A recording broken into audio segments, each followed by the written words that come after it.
Draymond, I don't know if he was good enough to be the villain. Right. Like, it's not one of those guys where he's going to take over a game and kill you. It's got to be one of those like top tier perimeter scorers. Okay. And that's obviously something that Kobe relished. He's like him and MJ are like the guys you think of when you think of villain for other teams. And so Trae Young's trying to take that on. And I think I appreciate that because there's a little bit too much of guys wanting to be liked by everyone in this day and age. And sometimes it's fun to just embrace being the heel, right? Yeah, you sells a story great. If we're talking about players with the potential with that kind of shot making, one name that would come to mind would certainly be Luka Doncic, eh? Absolutely. And that's a great transition. Right before I get there, I just want to say that even though I know it's tough, even though this Knicks Hawks series is fun from a storyline perspective, the basketball sucks. All right. Clippers, Mavericks. You are so right. Luka Doncic is everything I have ever wanted and more. Unbelievable. His third season in the league. My mom texted me today. She's staying up Friday night to watch the Clippers Mavericks game. And this is someone who goes to bed at 10 p.m. pretty sharply every night. And the fact that she's enjoying the basketball this much and wants to stay up late to watch it really says something about how special Luka's been. I think also she wants to see, well, all Raptors fans want to see Kawhi lose. There's just, even though you say you wish him well, a part of you is like, why did you leave? Look at what he has now and what he could have still had with the Raptors. Because if he stays in Toronto, Serge stays, Marc Gasol stays, and you just keep building this team and running it back.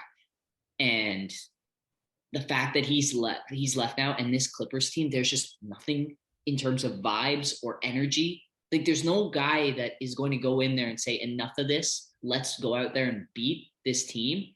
They're down 2-0. They lost both games at home, a home arena where all of the lower bowl was full of cardboard fans. Like, just ghost town in the arena that you don't even own. Like, you're playing at home, but it's not even your home arena, Staples Center. It's Laker land through and through. And you made this big fuss to move all these picks out, get Paul George, you get the guys you want. You even go Serge Ibaka ring chasing this year. He played 6 minutes the other night. And this team is just, I don't even know what to say. This Clippers team is an embarrassment right now. They have to now go to Dallas, which you know is going to be packed to the roof in Texas.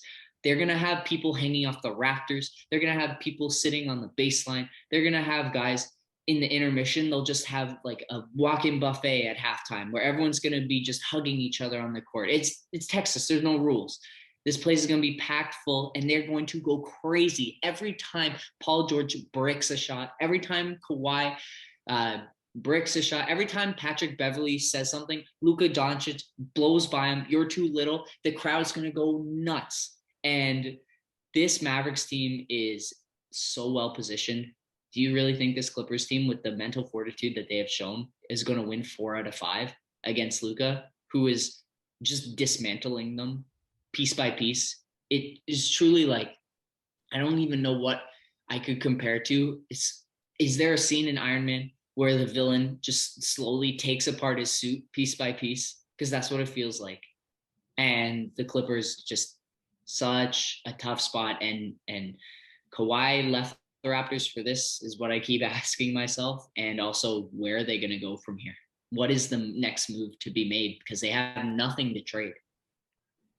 Yeah, I think Kawhi left the snow for the sun is more the case than anything else. But yeah, we knew it was a gamble, and I guess I was banking on like him and Paul George being the sort of players who would pull through and make it. And it's a really difficult conference.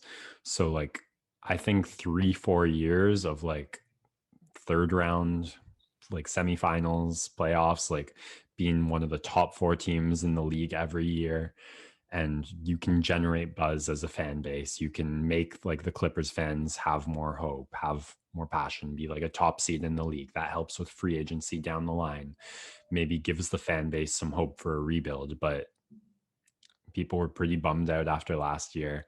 If they lose this year to a team they beat last year in the first round, I mean, it starts to look real ugly real quick. Shut up, Siri. Uh yeah, them pointing fingers and laughing in LA's general direction at the moment. Yeah, then that's everyone. It's just so fun to watch the destruction of this team. And this is without Porzingis really having a big game yet. And at some point he may just turn into like the Fantastic Four, like Johnny, and just flame on, torch them for 6 threes in a quarter or something like that. He's starting to buy in a little bit. But Tim Hardaway Jr. again has been spectacular. And I think the last card the Clippers have is just putting Kawhi on Luka full time. But then what are you getting from Kawhi offensively? So really interesting to see. Tomorrow should be a really, really, really fun game in Dallas. My last note would be this might be something we've been looking for as a pushback or warning and sign in the player empowerment era. Like, hey, this superstar is interested in coming to you and he wants you to like bet the house to get another one of his superstar friends. Like, what could go wrong? Well, maybe this could turn into a storybook lesson on GMs on why not to do that all the time.